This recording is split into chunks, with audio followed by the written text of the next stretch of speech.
I propose we make a Nateland consumers trade.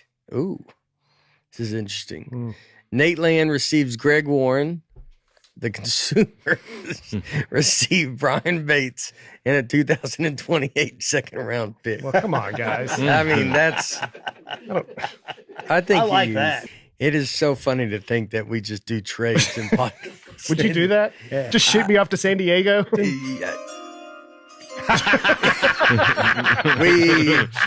got to trade. We got to trade. All right. We got Nateland receives Greg Warren. The consumers receive Brian Bates and a 2028 second round pick. All right. Is that a good pick? No one saw that coming. Is that a big one? Greg's got I kind of moved to Nashville. He's got to move to Nashville. Greg's got a little wear and tear on him, but they think they can still get some out of him. Do you think the Brian Bates trade, the younger of the two, going with that 2028 second round pick, who knows how that's going to be? But I'd imagine, maybe Nateland's in the tank by then, so it could be a high pick. 50-50 if my zipper's up or down anymore.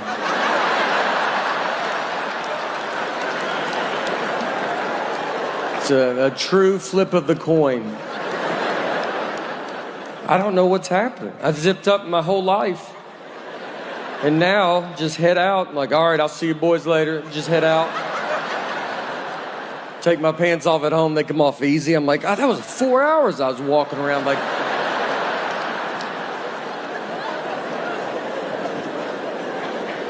I think it's because I'm peeing so much longer.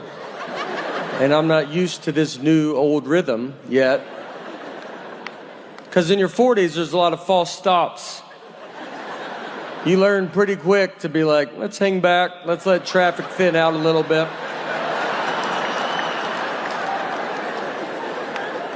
I watch young people come and go. I'm like, tell my family I'm okay. This fall, you're going to be hosting the Emmys. I know. That's a big gig. It can be a strange room. Yeah. You know. Yeah. A lot of industry people. Thank you. People are nervous.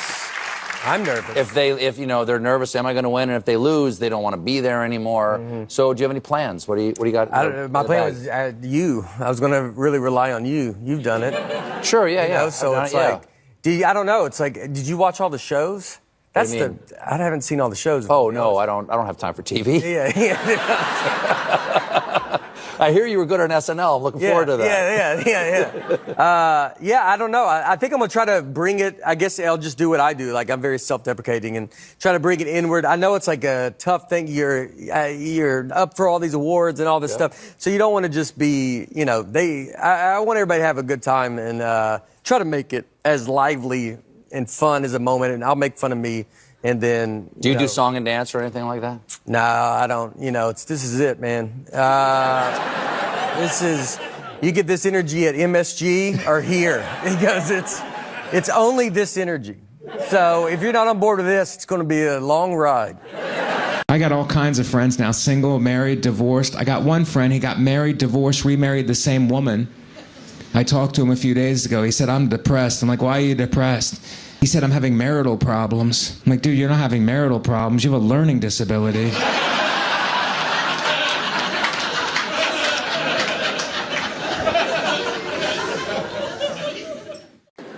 I can be wasteful. Like, if something gets to the bottom, I will throw it away. Ketchup. If ketchup gets like that much left, I'm like, blah. She will put the old ketchup with the new ketchup. That way your ketchup's always gross.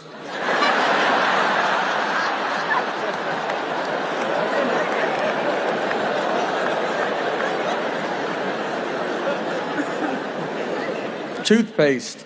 I will use it to what I think the average person uses it to. I don't think I should feel muscles trying to get it out. I'm not going to have an iron on top of it. But she'll do it more. So I know when I'm done with it, I give it to the hobo I married.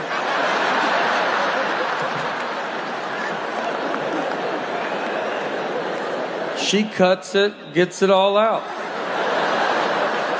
Everybody's been very nice. We're trying to see if I can do it. If my acting, that's the fun thing is you get I feel like all the audience has got to be like, can he make a movie? Can he act?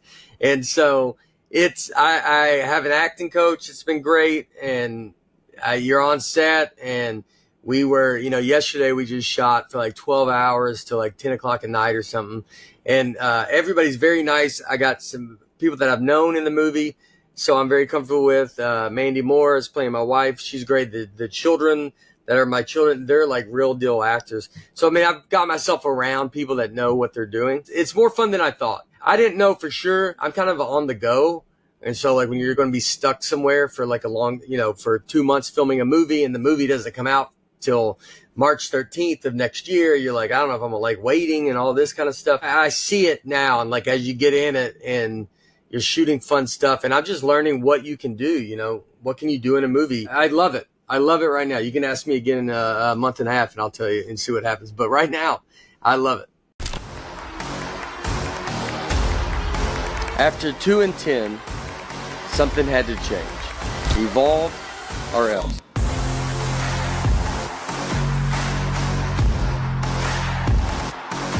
We all had a huge chip, and I just felt the energy and like the kind of anger and excitement to go out there and take over our home field. Far sideline, gets a block, lowers the shoulder, touchdown, Sandy, Diego Pavia. He's going to chuck this one deep toward the end zone, and it's caught. Touchdown, Vanderbilt. To be able to reset and go on the road again in another hostile environment against a good program, that showed us a lot. That is going to do it. Vandy wins it. Very Give a warm welcome. And Mike this leg. The black guy, Nick Thune, everybody. That's how I've been doing it. I'm going to be honest with you here. I didn't even realize there was a checkout process. Just felt like you see me leave here with all these bags. You get up into that room and I'm not in there. I've checked out. I could still be checked into a lot of hotel rooms all across the country. I show up, try to check in. They're like, sir, we're showing you're still checked in here. Yeah, you owe us quite a bit of money. A lot of us were wondering if you were still alive. You left that do not disturb. We went to Europe last year, and by the way, we were flying from Nashville to London, and we go. It was 4:42 p.m. Nashville time. So as a family, I said, let's guess what time it is in London. So I said 12:42 a.m. Our daughter said 1:42 a.m.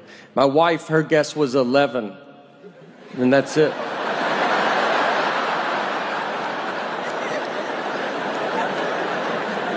Yeah, she didn't say the 42. And I was like, just say the 42. And she goes, you know what I mean. I go, I know. But just show her daughter you know what a normal person would say.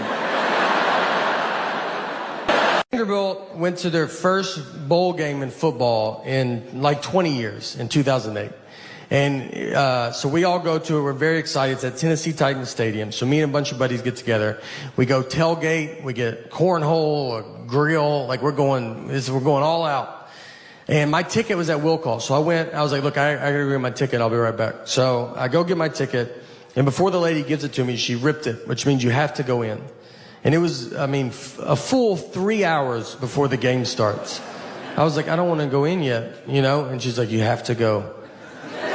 And I just walked in to just an empty stadium, 60,000 empty seats. I go to my seat. I don't even just go to I went to like the one I'm supposed to go to, like a loser. The players are like in jeans. They're not even dressed yet. I was like, I'm real excited for the game. I like startled them. They're like, oh, I didn't even know anybody was in here. Did you go to Vandy? I was like, you would think with how early I'm here, but I also think if I went to Vandy, I wouldn't be in the situation that I'm in. I walked to the top of the stadium and just watched my friends tailgate. I just sat up at the very top. And I was like, I'm already in, guys. Yeah, I decided to save our numbered seats. Nothing was open. I stood in front of a concession stand like I was waiting for an iPhone to come out. Just that gate was down. I'm just like already trying to figure out what I'm going to eat. And they came and opened it, and one side got stuck, and I helped them. I go, I'll get that. So I helped them open it. They're like, oh, do you work here? I was like, I've been here a little bit longer than you have. So I'm not smart at all. I'm smart enough to like answer my 6-year-old's questions. She's like, why is the sun hot? I'm like, 'cause it's on fire. That's a stupid question. And I tell her that, all right, because I know that she'll be smarter than me next year and then just for the rest of her life. So I am really sticking it to her while I can. I know nothing about like adult stuff that you're supposed to know about. Global warming, that's one that everybody yells at you about. And they're like, you better do something. I'm like, I'm so tired of it. Let's do it. I'm like, I barely made it out of high school. I don't really know how rain works. So why don't you let me figure that out, and then I'll do global warming, you know? But I've seen it rain without clouds. Where's that water coming from? So I'm pretty swamped with this rain stuff right now, but once I get to the bottom of that, I'm going to do global warming, and I've got some pretty good ideas, you know? We took a trip to Florida, to Fort Lauderdale, and her and our daughter are flying from Nashville, where we live, and I'm flying from Detroit. We're meeting at Fort Lauderdale's airport. I have to find them when they land. So I called her because I was about to take off, and I was like, all right, what time do you guys leave? She goes, noon. And it was 11:30, and they're still at home. I was like, Laura, I don't know if you even know what an airport is. But if that plane was in our driveway, I don't think you could make it.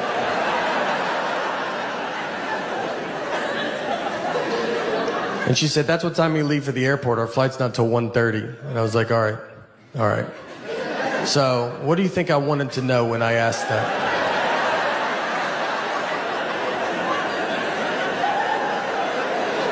Is that what you thought the best time you could give me was a time that means nothing to nobody? What time did you go to bed last night? Just tell me that, and I'll just look up all the planes that land in Florida, and I'll guess which one I think you're on. She said, I'm sorry I don't talk the way you want me to talk. I'm like, I want you to talk like a regular person, all right?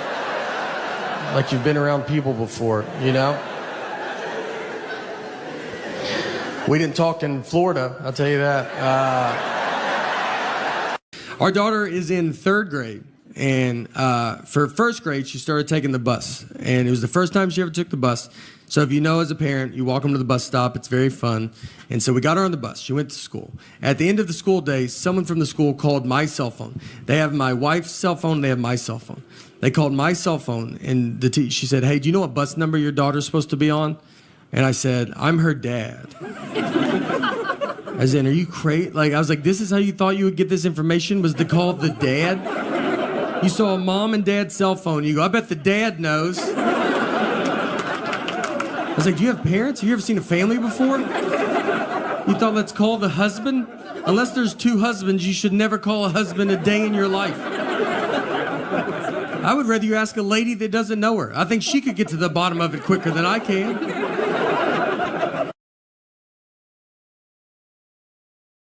The really cool things about Big Slick, as you all know, is that we get to invite people that we know in the industry. And this next guy, I became a fan of because my girlfriend was a fan of his comedy on Jimmy Fallon. And she made me go here in Kansas City to watch stand-up. And I went and saw him and just was blown away. Then I watched his special, and then I watched everything I possibly could. And I reached out to him and said, dude, you are so hilarious. How would you like to come to an amazing charity event in Kansas City? And without hesitation, he said yes. And during the show this night at the Sprint Center, I kept going back to him and saying, you sure you're going to do okay? You sure you're going to be, you sure your jokes are good? You sure you're, messing with him.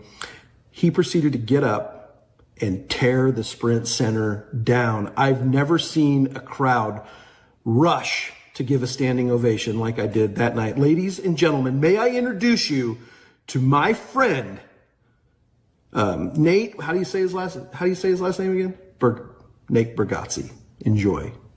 This next comedian we're bringing to the stage is one of the hottest comedians there is right now. Yes, He's got an amazing Netflix special on right now called The Tennessee Kid. His name is Bargatze.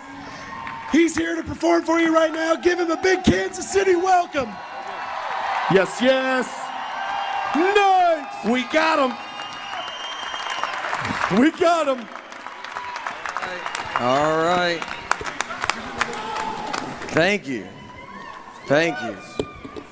I'm going to put this energy pretty late in the show. This is what my energy is. Dustin? Look, thank you for having me here. This is very exciting. Got to play some sports softball. Struck out, but, it's just a pretty big yellow ball. And I like to play, I play a lot of sports. I like to golf. And recently I was golfing, and I got done, and I was very hot and gross. So I wanted to change my shirt before I drove. So I'm standing in the trunk of my car in the parking lot. I take my shirt off, and this old man walks up, and he goes, "Olivia?"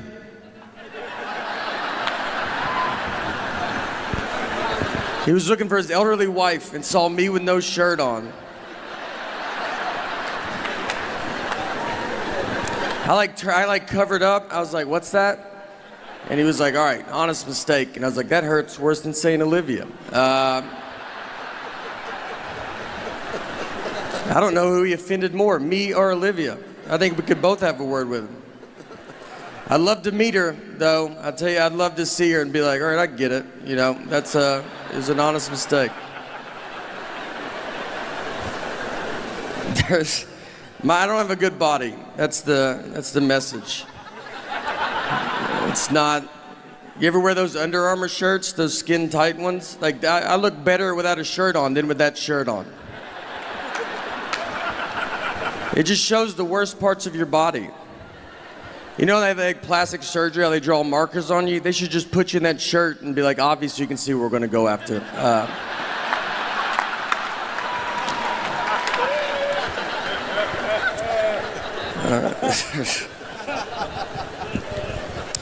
We did play softball. I did do some sports growing up. I played baseball, and when I was 13, I was playing baseball. One time I was up to bat, and I got walked.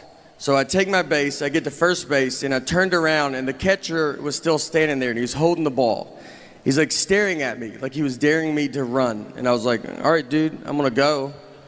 So I ran, he threw it, over through second base, ball goes in the outfield. I run to third base, the outfield grabs the ball, they overthrow third base. My third base coach is telling me to go home. This is about to be an inside the park home run off a walk. I won't be on SportsCenter. This is the biggest play that's ever happened in baseball. I slide, there's a play at the plate, and the umpire then tells us that it was only ball 3.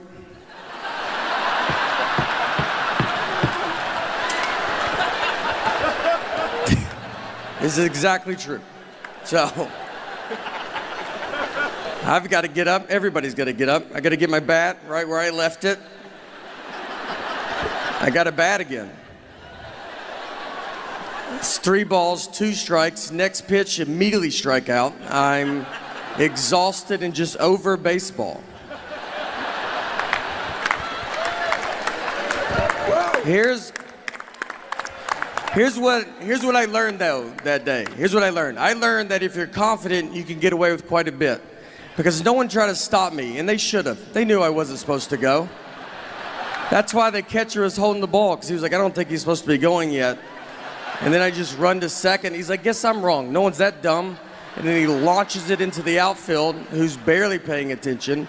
The umpire figures it out, but it's just easier to let me get back to him.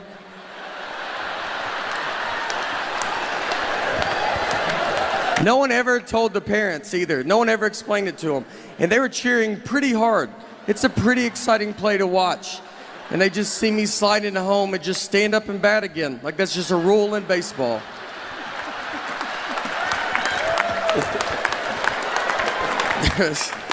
And you know what? What's funny too, the year before, I got a legit triple off a walk.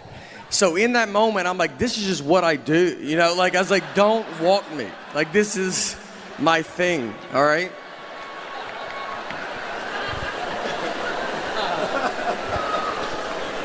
I'm a pretty dumb guy. That's the general. I went to a community college for 1 year, have 0 credits. 0. My loan was like $40. I paid cash. All my classes were outside. We never went inside the building. We would meet at a picnic table outside because our teacher was like, you guys will all be working outside one day. So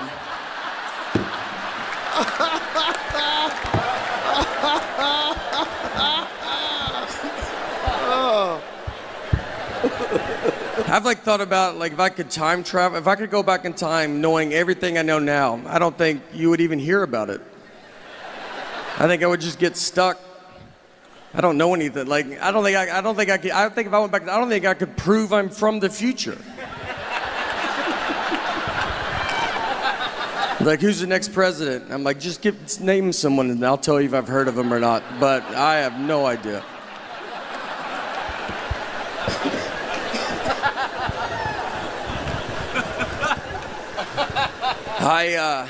I am married as well. It's fine, you know, you just do it.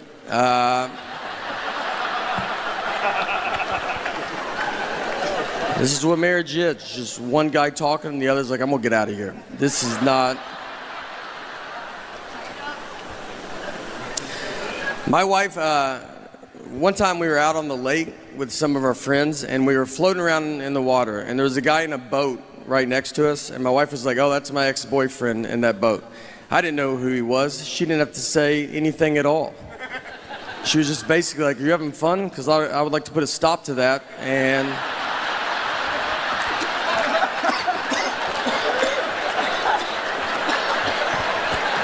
make you stare at this guy.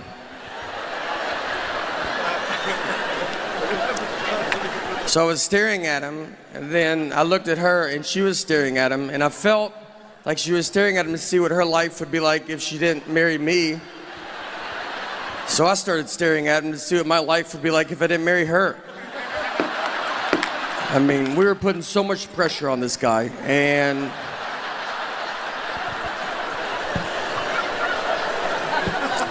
nothing happened. We basically just realized we don't have a boat, but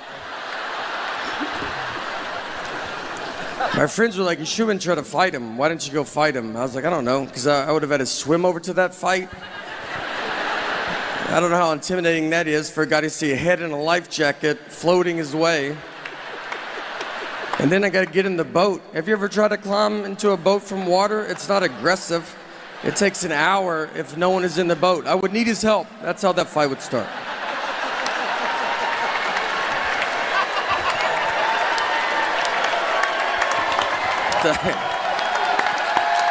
Oh, thank you. Is this all right?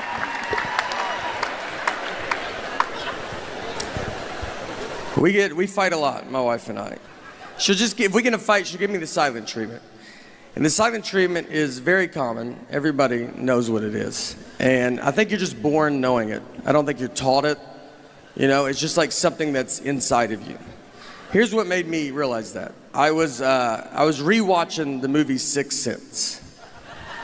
And look, I'm not trying to do a 6-inch joke. This is a 20-year-old movie. I mean, look how old he is now, Haley Joel Osment. It's that many years ago. That's the baby. It's 20 years old. I also have to spoil it for you, but again, it's 20 years old. So if you haven't seen it by now, then I don't know what to tell you. But think about when you saw this movie for the first time. None of us knew he was dead too, by the way, just so you know. And if you haven't seen it, like, that's a pretty big part of it. But for those that have, think about when you saw this movie for the first time, none of us knew he was dead. That was the biggest surprise we've ever seen in a movie. We just thought his wife wasn't talking to him for like a year. That made more sense to us than him possibly being dead.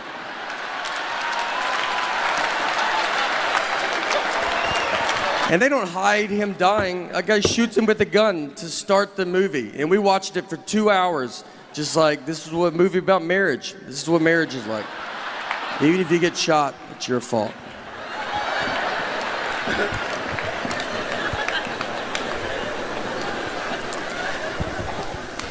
We have a daughter as well, and when my daughter was to be born, I'm from Nashville, and when she was to be born, we were living in New York, but she was not born in New York. We flew home. She was born in Tennessee. I don't need her growing up thinking she's better than me. So I was like, you start where we start, all right? No one gets a leg up in this family.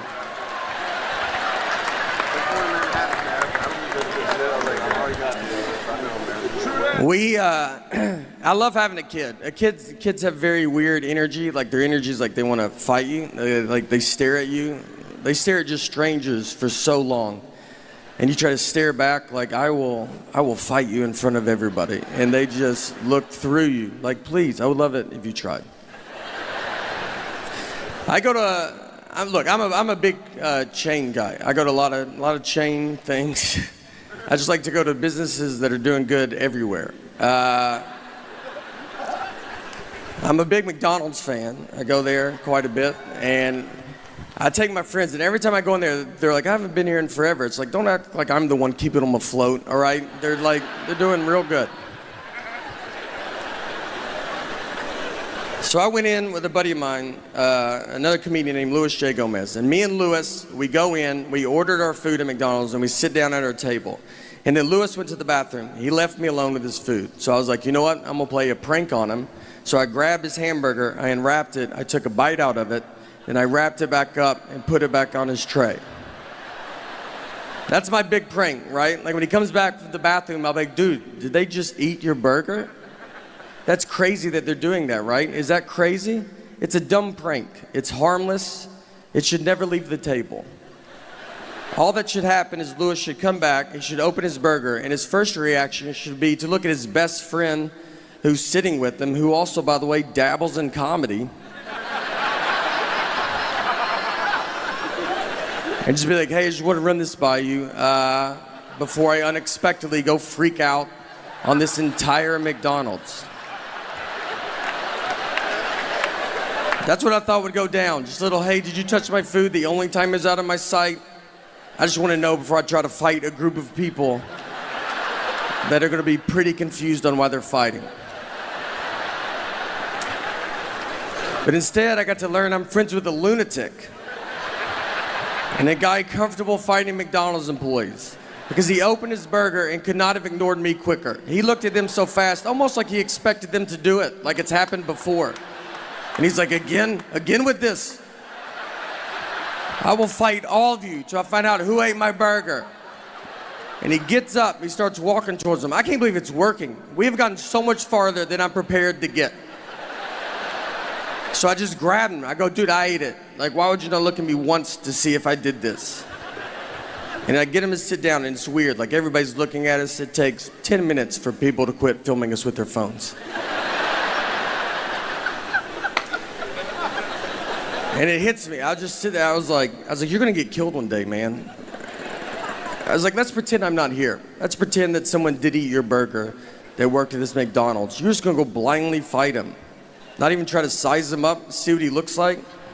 Do you really think you could beat up a guy that is apparently pretty confident in himself, that he's making burgers, he's then eating them, and then he's wrapping them up and just sending them out to whoever? You don't think that guy's probably the greatest fighter of all time? I think you're gonna walk to the McDonald's counter and be like, who ate my burger? And all the McDonald's employees are gonna part ways. They know exactly who you're talking about. And in the very back, you see a guy cracking his neck. He's got his fist in the fryer, doesn't even know it, just warming his hands up. All right, that's it for me. Thank you guys for letting me come out, honestly. I appreciate it. Thank you. Thank you. Oh! Unbelievable. Nate Bargatze, everybody. Nate Bargatze.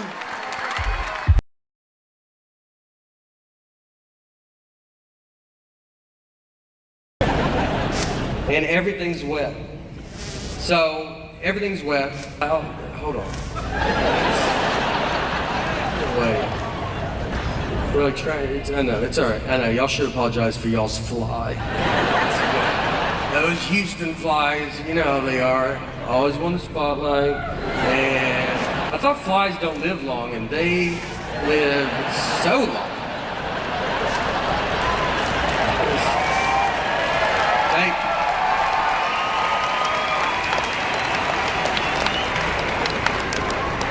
Try to dodge it. God, I almost got it. If someone walked in right now, it looks like this is what the show is. Like it's just, this is how far, like we have Wi-Fi's down. We're now just paying to watch a man try to slap a fly. And you're like, a lot of people show up. It's pretty fun, you know, like it goes.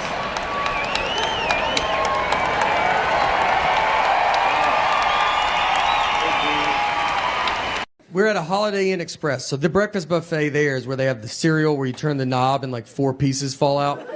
It's like how you feed a cat for a long weekend, you know? That's enough. They had batter and syrup. And so you pour they had the waffle iron where you make it yourself. So you pour the batter on the waffle iron, you shut it, you turn it over, it locks, it cooks for 2 minutes, you turn it over, you open it, half the waffle comes off, half stays forever. That's how you eat a waffle. So I'm with my buddy of mine that's my age. So we go through, he's in front of me, not really talking or anything, just going through. He gets to it. It's batter and syrup. They're in clear containers. They're not labeled, but they're in clear containers. He gets the syrup and starts pouring it on the waffle iron. And I'm not even stopping him because he's not doing it where he's going, I've never done that. He's doing it where we're probably going to try it after. I mean, he's just like, you're like, dude, I can't wait to see what this guy's making. Like, he might know something that I don't know. He shuts it, turns it over, it cooks. He's like looking at us. We're like, I mean, the whole line's like, yeah, what is that going to be? And it makes black smoke is what it makes. Just, I mean, dark black smoke. Just starts filling the lobby. The manager comes over. He's like, what are you doing? He's like, I guess I poured the wrong one. These are not labeled. And the guy's like, they're in clear containers. Do you not know the difference of batter and syrup? And he's like, I bet it happens all the time. He goes, I've worked here my whole life and I've never seen this. So they threw the waffle iron. They just throw it away. That's what they have to do. Just throw it away. It's over. And now there's no waffle. I mean, we went from all about to get a waffle to it's upside down in a trash can. And then he just turns and looks, and it's just a line of people with that little foam plate. And just everybody's sad. I just hear someone in the back go like, I set my alarm for this. I mean, 2 guys didn't have shoes on. They go, I ran down with no shoes in that elevator. I thought I was going to miss it. Once I was checking a bag, and the guy behind the counter, he sees my ticket says Nathan, the license says Nathaniel, and he was like, this is not good. He goes, these names don't match. And I was like, but they match, right? Like, you can see the leap that we took to get from one to the other. And he was like, but they're not the same. I was like, but they're the same. And I'm realizing he cannot find out people call me Nate at that point. I mean, he can't handle that. He's going to call the police over to be like, there's a guy with 3 names trying to fly right here. If you guys want to just shoot him from over there or something. So I was like, what do you want me to do? And he goes, you should go home. That's all I honestly said. I said, look, I'll give you that those names don't match. But what I think is going to help a ton is the picture on the ID. Something that I've always loved that they did. And I think with 70% of that name matching and 100% face, it's 170%. I think I'll get through it. I've been doing these drive-in shows, these drive-in movie theater shows, and my buddy Nick Novicki's been with me, and Nick's a little person, very fun. We started a comedy together. Nick's very fun to be friends with. He very easy to trick. We were once at a coffee shop, and a guy was sitting near us with a big husky dog, and Nick just goes, "Hey, you think that's a wolf?" And I just said, "Yeah, I do think it's a wolf." They just passed a law that if you can catch a wolf, you can have it as a pet. And he goes, should I go ask him about it? I was like, I mean, absolutely. You know, I mean, he wants to talk about it. That's why he brought that wolf out here. And I watched him walk over to him and just go, excuse me, is that a wolf? And the guy, I mean, he didn't really know how to answer it. He said, what? I mean, you think I brought a wild wolf to this coffee shop? and the wolf's just being cool about it. It's not losing its mind right now. When we were doing these driving shows, we were all on a bus together. I convinced Nick that I didn't know who Nancy Kerrigan and Tanya Harding were. Nick is learning this, that I do know who they are. He's learning right now with you. I never told him. I absolutely know who they are. He brought all his references are just 90s sports references. He only can reference the 90s. And so he brings up Nancy Kerrigan and Tanya Harding, and I was like, who's that? He's like, what? You don't know who they are? And I was like, I don't think anybody knows who they are. And he goes, dude, it's like a huge story. It's like figure skating is like a mafia hit. I was like, I've never heard this, dude. Don't you think I would have heard it? I mean, I was like, no one knows this. He's like, he's losing his mind. I go, they should make a 30 for 30 if it's that good. He goes, they did. Another guy's like, they should make a movie about it. He goes, there's a movie. And he's just losing it. One of my favorite ones was, this was forever ago. We're going to a friend's house, and it was a 4-flight walk up. And so we had to walk 4 flights. Obviously, I walk faster than Nick, and I used to wait for him, but we've just been friends too long. I can't. We're like an old married couple. I'm just gone. So I knew where we were going, and I knew that he did not. So I leave him, and I go into my buddy's apartment. I was like, Nick doesn't know where you live. So that's fun, just see what happens. About 30 minutes go by. Nick finally comes into the apartment, and I asked him, I was like, where were you? He goes, I didn't know where to go. And I go, I know. So, you've been gone for a long time. Did you go back outside? He goes, oh, no, I've been in someone else's apartment all this time. He went into someone's, he was just trying handles. And the door opened, he walked in, said, I'm with Nate, and went and sat on their couch. That's how far he made it. Think about where your couch is. That's how deep he made it into their place. And he's so confident, they had to be like, I don't know, maybe we know a Nate, When you've been in a fight, and you're like, all right, how long is this fight? Is it happening still? Is it over? I don't know. I got to fill it out, She never uses words like sorry. I'd love to hear that. That's a word she definitely doesn't know what it means. And I say it all the time. I walk around the house with just a sack of sorries, just handing them out all day. I try to give her some, would you like to carry some of these? She's like, I don't have pockets, so I'm good. We didn't talk that whole night. We're just sitting there, our daughters, we're watching TV, eating, and I'm like, hey, your mom's crazy, right? And she's like, did you do your homework, or you don't want to be dumb like your dad? And then your daughter's just like, are y'all lunatics? I don't read any books. I don't do it. And I think that matters. I do think that matters. Reading, I believe, is the key to smart. That's what I've always said. And I don't do it because every book is just the most words. It doesn't let up. Every page is more words. It's like, what are you talking about there? Put some blank pages in there. Let me get my head above water for 2 seconds. I don't know anything about history. And I can tell because every history movie I watch on the edge of my seat. What is gonna happen? I watched Pearl Harbor. I was as surprised as they were, I don't read. Yeah, and I think that matters. Reading is the key to smart, I believe. And I don't do it.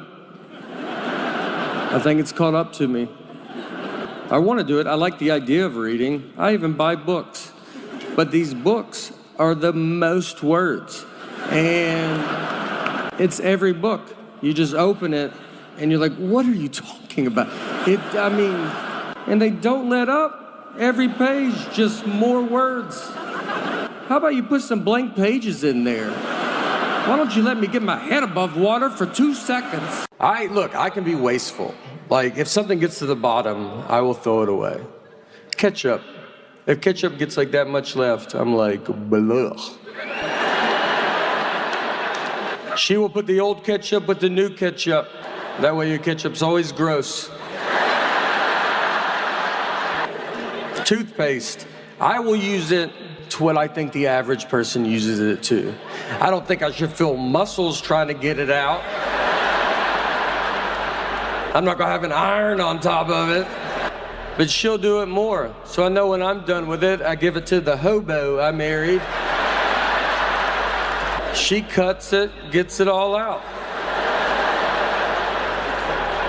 I married an old man from the Depression is who I married. She would have thrived during the Depression. I don't think she would have known there was a Depression.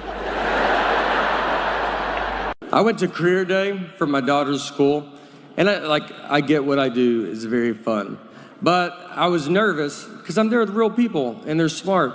And so I was hoping to sit at a table alone. They put me at a table with a surgeon, which I think they did it on purpose. Almost to show the kids, here's the difference between reading. So the kids come up, and they're like, what subjects do you use for comedy? And I don't even know what the subjects they're taking. I was like, I do English. I do mostly English on stage. They asked him, how long did you go to school to be a surgeon? And he's like 54 years or whatever. It's like and they asked me, they're like, how long to be a comedian? I was like, you're good now. So, look, finish elementary school, make your parents happy, but then I'd get out and get after it. I do zero working out. Not even, it's not like you're like, whoa, wow. Like it's like, yeah, we figured that. Every hotel I go to, I ask if they have a gym. I don't even have clothes that I could work out in. There's no way. I'm like, is it 24 hours? I was going to start tonight at midnight. So I was wondering if that's... What I've learned, what's easier than working out is just tell people that you used to weigh 300 pounds. That's a lot. They don't know, So I've never weighed 300 pounds, but I look pretty amazing for a guy that used to weigh 300 pounds. You're like, yeah, I got tired of being tired, all right, Today's my cheat day, obviously, but normally I'm pretty strict. All right, so we got in the fight over the phrase one fell swoop. Just over this saying. And if you're a newlywed, you're like, well, that doesn't make sense. You're right, it doesn't. This is a double-digit married fight. This is when you've already done all the dish fighting or the putting your clothes away fighting. This is when they're trying to mentally break you. They got you almost how they want you, and this is the one that sends it over the edge. So my wife, she wanted to go visit her parents one weekend, and her parents are divorced, and which has been hardest on me, to be honest. That's something people don't talk about, When you marry into divorce, they divorced because of her, not me, so why do I have to go to 50 different houses? So she wanted to go visit her parents and shit, I want to do it in one fell swoop. Now, I've never heard my wife say the phrase one fell swoop. We've been together 20 years, she's never said it. And it felt like someone that day told her, hey, you should start using one fell swoop more. And she goes, I'm about to call my husband, and goes, perfect, use it 40 to 50 times on him. So she calls me and she goes, I want to go visit my parents and I want to do it in one fell swoop. And I go, all right, let's do it in one fell swoop. She goes, I want to do it in one fell swoop. I go, let's do it in one fell swoop, Let's swoop it up, I'm down. And she kept saying it, one fell swoop, one fell swoop. Over and over again. And then when she went to describe this one fell swoop trip, she goes, we'll go to my mom's, come home, then go to my dad's. And so I just waited, and she didn't say anything, and I just go, that's not what one fell swoop means. And instead of possibly just being wrong, she goes, I know what one fell swoop means. I go, yeah, it doesn't sound like you do, all right? And we have the same last name. I can't have you out there in a one fell swoop conversation. What do you think two birds, one stone mean? Let's just go through them all. I don't know if you know any of these. She hangs up on me. So I get home, and when you walk home and you've been in a fight, and you're like, all right, how long is this fight? Is it happening still? Is it over? I don't know. I got to fill it out, She never uses words like sorry. I'd love to hear that. That's a word she definitely doesn't know what it means. And I say it all the time. I walk around the house with just a sack of sorries, just handing them out all day. I try to give her some, like, would you like to carry some of these? She's like, I don't have pockets, so I'm good. We didn't talk that whole night. I mean, we're just sitting there, our daughters, like, we're watching TV, eating, and I'm like, hey, you know your mom's crazy, right? And she's like, did you do your homework, or you don't want to be dumb like your dad? And then your daughter's just like, are y'all lunatics?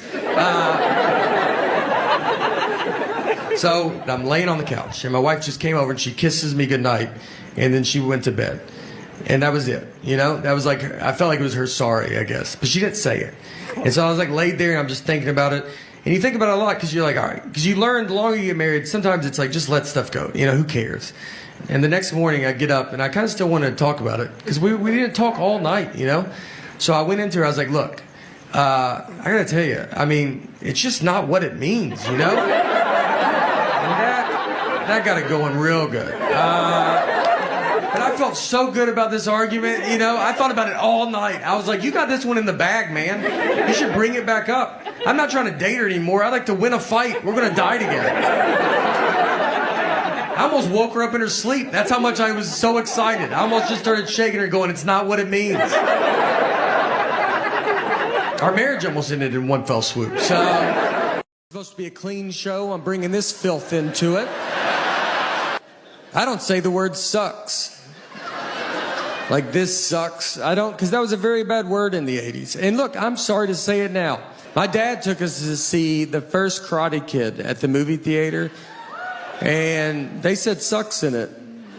And right when I heard it, I looked at my dad and I go, what kind of trash you bringing us to?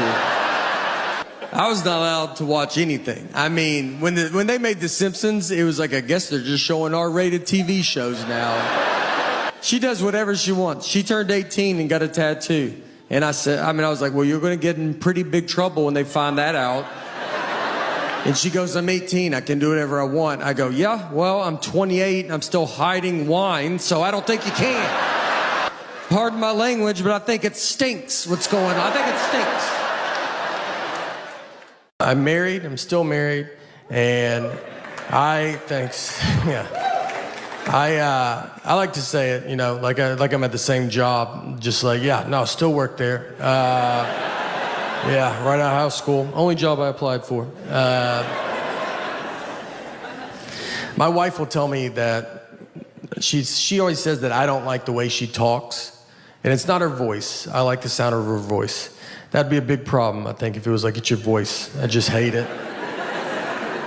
Just to go to couples therapy and be like, can you hear it right? Like, it's not, you know, it's not fun. My wife will tell me that she always says that I don't like the way she talks, and it's not her voice. That'd be a big problem, I think, if it was like, it's your voice. I just hate it. I called her because I was about to take off, and I was like, all right, what time do you guys leave? It was 11:30, and they're still at home. I was like, Laura, I don't know if you even know what an airport is. But if that plane was in our driveway, I don't think you could make it.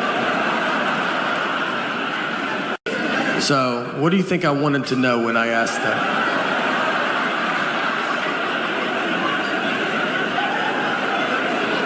Is that what you thought the best time you could give me was a time that means nothing to nobody? My daughter still sleeps in our bed, too. And parents don't like that when you say it. They're like, you got to keep them outside, don't look at them. It's my fault. So we had a kid late in life. We have one kid. And so we're kind of hitting all the sites. And I would be, when I get home, I travel a bunch, and I get home, I'd want us to all sleep in the bed together. And I've kind of built up a habit now, and it's happening. So it's tough, though, because kids don't know how to sleep. I mean, she makes king bed feel like a twin. I'm on the edge. When I sleep alone in a hotel, I have to sleep with my head on the nightstand. It's the only way I know how to go to bed. She gets sideways, upside down. If you woke up upside down tomorrow, you would go to the hospital. She's also apparently going through menopause because she's the hottest human being that's ever lived. I mean, I'm freezing at night. She just kicks all the covers off, and you're like, yeah, no, you go ahead. It's your bed. We're lucky to be in it. She's got to get out at some point, you know? I don't know. She'll be 37 years old. Hey, can I get in the bed with you guys? Her kids are upstairs asleep in their bed. Her husband left a while ago. He ain't gonna put up with that. The best wedding I've ever been to was my cousin's wedding. It was a real redneck affair. It was right outside Louisville, Kentucky, where my parents are from. And My cousin's name is Tuesday, which is a good start. The invitation said, Tuesday's getting married, rehearsals Friday, wedding Saturday. People were like, we got to be there Monday for this wedding? How long is this wedding? It's a week? We get there, I'm wearing a button-down shirt, khaki pants, nothing crazy. I'm wildly overdressed. I look like I work there. Everybody else just has a football or basketball jersey on. My uncle, his daughter's getting married. He has his tuxedo jacket, pants, cummerbund, bow tie, no shirt. They forgot his shirt, and instead of waiting to go get it, he was like, let's do it without it, right? Like, that's... And he doesn't have a body that's like, that's cool, man. You know, he has a body that you're like, put your jacket on backwards, flip it around. Yeah. And then you see his back, and you're like, whew, all right, go back the regular way. Yeah, that's my fault. How's your back worse than your front? We go into the church. It's bride and groom. Looks like it's home and away. That's how many jerseys are in there. Guys are drinking beers in the church. Like, that's something I've never heard a pastor be like, guys, could we not drink alcohol in the church? And they're like, oh, didn't know this was the nice part of town. All right. The reception is next door, just at a lady's house, like in her backyard. Like, she doesn't do, it isn't like she's like, and I do receptions all the time. We were her one and only reception. So we walk over. They took a horse and buggy. The horse was the oldest horse I've ever seen. I thought it was a donkey. I thought they got a deal on a donkey. And the guy was like, this horse was in the Kentucky Derby. Like, the first one that they did? Is that Secretariat's father? How old is this horse, man? You know they lay down, right? So we walked. It took them 45 minutes. They went up a driveway and back down the next driveway. They're sweating, almost divorced by the time they get there. The reception, like I said, it's in her backyard. They put plywood on the grass, like side by side, to make a dance floor. We danced just to a radio station on a boombox. Just like 104.5. You would have to stop for weather and traffic updates. There was a punch bowl that was low to the ground, like on a low table. And so I was giving it to kids. I was trying to help out. And then someone was like, that's wine. And I gave it to so many kids. I don't know anything about wine, but I don't think they tell you to pour it into a bowl. Like, that's not...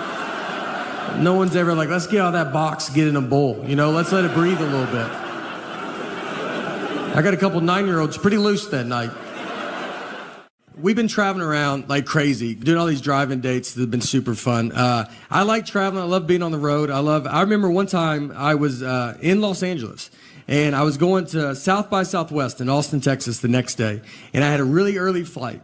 So I remember the night before, I was like, just be normal and, you know, have a normal night. And ended up hanging out, become a bit of a problem. And I wake up the next day, and my flight is gone. I mean, I've missed it. And it's not like it's at the gate. It is in Austin, Texas. They are checking into their hotel. So I go to get my phone to get another flight, and I've lost my phone. The night before, I lost it. So now I don't have my phone. So I have to go buy a ticket over the counter like it's the 50s. And when you walk up to a counter, they don't expect you to be buying a ticket like that. I got up there, and they were like, all right. And I was like, I would like one ticket to Austin, Texas, please. And they said, all right, go buy it, and don't be weird about it. They go, nope, I'd like to write a check to you for one ticket to Austin, Texas. And they didn't have a flight, so I have to do that at every terminal. I just have to keep going. One ticket to Austin, Texas, please. I finally found a flight, but the girl behind the counter, she's never sold a ticket like that. She's like, I've worked here for 10 years and no one's ever done this. And she goes, I don't know how to do it. And she went back and got, probably the oldest lady I've ever seen. I think she's there for just this reason. And she came out, she had like that old credit card machine that you run. And she's like, I got it. This is super fun for me. It was weird to not have my phone. Everybody has their phone. I was going through the airport, and you just don't have it, and you just stare. We were waiting in line, and you're just like looking ahead, and people are just like, all right, dude, what is wrong with you? Just regular people, like, where's your phone? I'm like, I don't have it. I would like to talk to you, though, if you would talk to me. I'd love to chat for a little bit. I thought I was going to breeze through security, but I got held up just because the guy in front of me. And he goes through the metal detector, and it goes off. And so they asked him, they're like, do you have anything metal on you? And he goes, I have keys on me, my keys. And we thought he was going to say like his knee or hip, just old people have metal in them a lot. And he goes, keys? Do you think that would do it? You're like, I think that would be the number one answer on Family Feud of what would set a metal detector off. Keys. I told him, I was like, look, let's try it with and without it. I'd love to know. Maybe they've been lying to us about this key thing. Oil, I say oil. Super Southern one, oil. I don't even know how to say it, like how to y'all. Oil, O-I-L. Yeah. I go motor oil, like tin full. Southern Community College, that should be mandatory. Did they fix that? They should write OIL on the board. And I just go, oil. They go, all right, we're going to take care of that, all right? There's a pretty good chance you're going to be working with a lot of that. Silver War, that's how I say it. Instead of civil, I go Silver War. Look, that might be on me, all right? I'm not. I tell you, I don't even know anything about the Silver War. Marriage fights are great because they're all very dumb. I would say 90% of them are dumb. 10% the cops show up. But we got in a fight once over chocolate milk. We didn't talk for 24 hours. What happened is I brought chocolate milk home, and she was like, why did you bring it home? And I was like, you're supposed to drink it after you work out. And she was like, that's not true. And I was like, well, there's a commercial on TV that probably looked into it more than you did. So I decided to listen to them. And she said, that's just the milk people pushing chocolate milk. And I was like, you don't even know what that statement means. You don't know if there's milk people. And I think chocolate milk's doing fine. I don't think they're sitting on barrels of it. And they're like, we got to make up a lie. We got to get rid of this chocolate milk. She went to college, all right, and I did not. But she did not study chocolate milk. When is it good and not good for you? To be fair to her, though, I do not work out. So, but I was probably going to start, and I needed to get all this stuff there. Do you ever get in those fights, like you'll be at home, like you and your spouse, and you guys are not talking to each other, and you're in the house together, no kids, the house is quiet, and you just stay on opposite ends, and then you pass each other in the hallway? That's like the funniest part of it, because you don't live in a mansion, you have one hallway. And you just didn't time it out right, and you just have to walk by each other like strangers. You're like, oh, excuse me, sorry, yeah, no, go ahead. She'll be watching TV, I'm like, ma'am, are you watching this? I couldn't tell, I was gonna change it if you weren't watching it. We're just not good. Guys are not good at marriage, all right? It's not our fault. We weren't prepared for it like women are. Your whole life is built just preparation for marriage. Look at every toy you played with. When you're a baby, they give you a baby doll. So they give you a baby when you're a baby. You don't even know you're alive yet, and they're like, look, I would probably start figuring this out. Like, this is where it's going. Then they give you Barbie and Ken. They live in a little house together, and that is where you learn how to make drama. You get...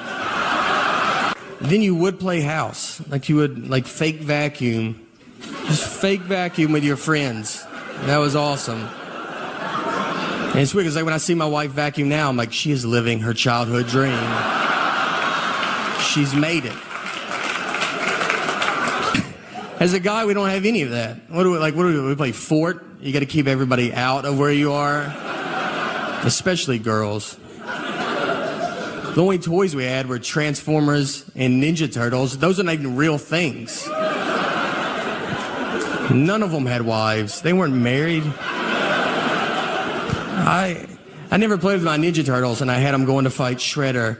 And then Michelangelo was like, hey, can y'all give me 2 seconds? My wife just showed up, and she looks furious about something. What do you want from me? And she's like, what are y'all doing? What's that April skank doing here? You're like, listen. She's a reporter. I got in trouble with my wife because, like, on her last birthday, I got her an oven. All right, pretty nice oven. Take it easy. And the reason I bought an oven, because, like, I know, like the vacuum, her other favorite toy as a kid was the Easy Bake Oven. So to go with her big girl vacuum, I got her a, like, grown-up adult oven. Like, there was heart behind it. Like, that's not, that's not impressive. If she came home and bought me a truck and it turned into a live robot, I would lose my mind, freak out. One of the best fights we got in, the fight wasn't good, just ridiculous fight, was over the saying one fell swoop. Just over this saying. And if you're a newlywed, you're like, well, that doesn't make sense. You're right, it doesn't. This is a double-digit married fight. This is when you've already done all the dish fighting or the putting your clothes away fighting. This is when they're trying to mentally break you. They got you almost how they want you, and this is the one that sends it over the edge. My wife, she wanted to go visit her parents one weekend, and her parents are divorced, and which has been hardest on me, to be honest. That's something people don't talk about, When you marry into divorce, they divorced because of her, not me, so why do I have to go to 50 different houses? So she wanted to go visit her parents, and shit, I want to do it in one fell swoop. Now, I've never heard my wife say the phrase one fell swoop. We've been together 20 years, she's never said it. And it felt like someone that day told her, hey, you should start using one fell swoop more. And she goes, I'm about to call my husband, and goes, perfect, use it 40 to 50 times on him. So she calls me and she goes, I want to go visit my parents and I want to do it in one fell swoop. And I go, all right, let's do it in one fell swoop. She goes, I want to do it in one fell swoop. I go, let's do it in one fell swoop. Let's swoop it up. I'm down. And she kept saying it, one fell swoop, one fell swoop. Over and over again. And then when she went to describe this one fell swoop trip, she goes, we'll go to my mom's, come home, then go to my dad's. And so I just waited and she didn't say anything. And I just go, that's not what one fell swoop means. And instead of possibly just being wrong, she goes, I know what one fell swoop means. I go, yeah, it doesn't sound like you do, all right? And we have the same last name. I can't have you out there in a one fell swoop conversation. What do you think two birds, one stone mean? Let's just go through them all. I don't know if you know any of these. She hangs up on me. So I get home, and when you walk home and you've been in a fight, and you're like, all right, how long is this fight? Is it happening still? Is it over? I don't know. I got to fill it out, She never uses words like sorry. I'd love to hear that. That's a word she definitely doesn't know what it means. And I say it all the time. I walk around the house with just a sack of sorries, just handing them out all day.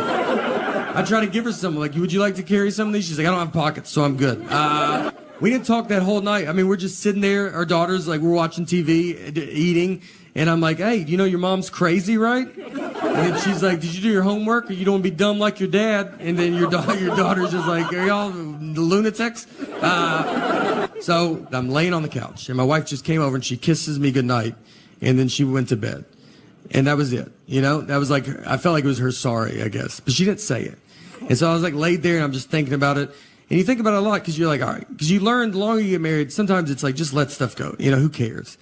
And the next morning I get up and I kind of still wanted to talk about it because we didn't talk all night, So I went into her, I was like, look, I got to tell you, it's just not what it means, And that got it going real good. But I felt so good about this argument, I thought about it all night. I was like, you got this one in the bag, man. You should bring it back up. I'm not trying to date her anymore. I'd like to win a fight. We're going to die together. I almost woke her up in her sleep. That's how much I was so excited. I almost just started shaking her going, it's not what it means. Our marriage almost ended in one fell swoop. So she runs everything because she knows everything. I don't know any stuff. I don't know how much money we have. Could not even ballpark it. I don't even know where it's at. I don't even know how to get it if I had to get it. What bank we go to? I don't know. I can't get robbed because, if some guy's like, let's go to the ATM, it's well, I guess we gotta wait for my wife to get here. She can't leave me because I wouldn't know how to get stuff, She can't even die. If she starts dying, I'll die so much faster than her because I don't know what to do. I don't have to call her mom and be like, hey, did she ever bring up bank stuff to you at all? Did you ever talk about that? Or what did she do for a living? Do you know? What was her deal? Me and my wife fight a lot, like normal, like normal fighting. It's easy to fight when you're married, I think. Marriage and prison are the two easiest places to start to fight. Everybody's really tense and on edge. No one remembers why they got there. My wife will get mad like when I hang out with my buddies. She's always like, oh, you always have so much fun with your friends. You always laugh with them a lot. You never laugh that much with me. It's like, yeah, I hang out with professional comedians.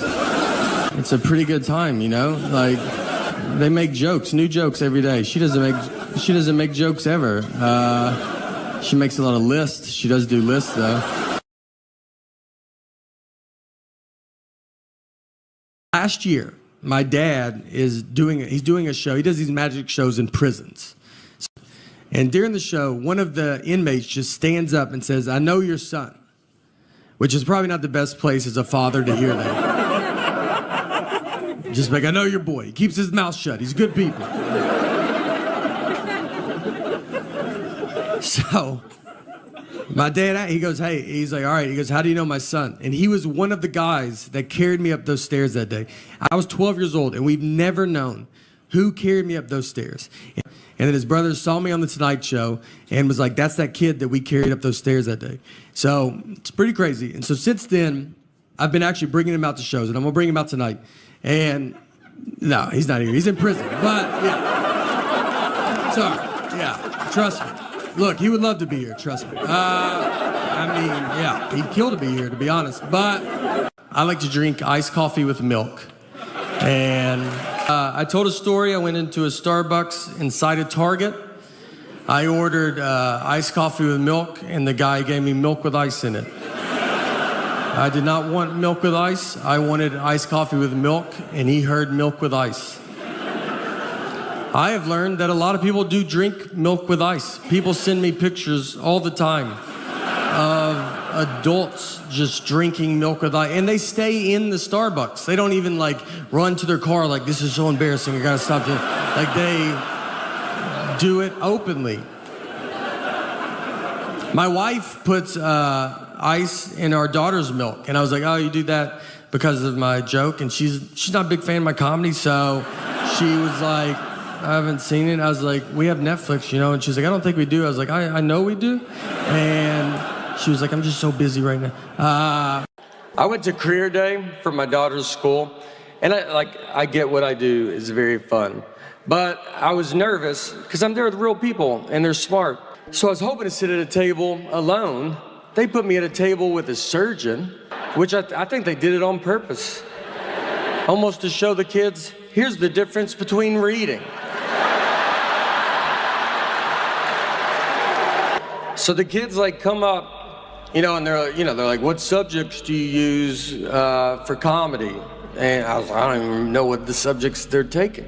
I was like, I do English. I do mostly English on stage. They asked him, how long do you go to school to be a surgeon? And he's like 54 years or whatever. It's like and they asked me, they're like, how long to be a comedian? I was like, you're good now. So I just want to buy stuff and her not know I bought it. And that's so hard. I think if I knew the name of my bank, I could do it. But I gotta go through her to get that information. I poke around. I'm like, if I had a bank, what bank do you think I would go to?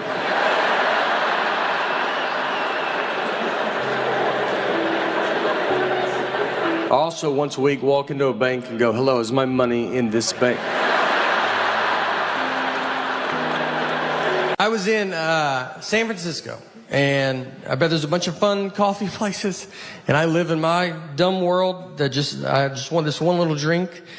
So I go into a Starbucks, and I get to the front, and I was like, I'll take an iced coffee with cream. She goes, with cream? I go with cream. And then she goes, iced coffee with cream? I go, iced coffee with cream. She goes, with cream? I go with cream. And she said it one more time. She said, so iced coffee with cream? And at that point, I should have said, what's going on right now? Where are you at in your head? Because I feel like we're in two different places. But I was nervous, and there was people behind me, and I was like, cream or no cream? Honestly, I'll give you $20 if you let me leave right now. I cannot. This is the most I can talk about this. I don't even know what's happening anymore.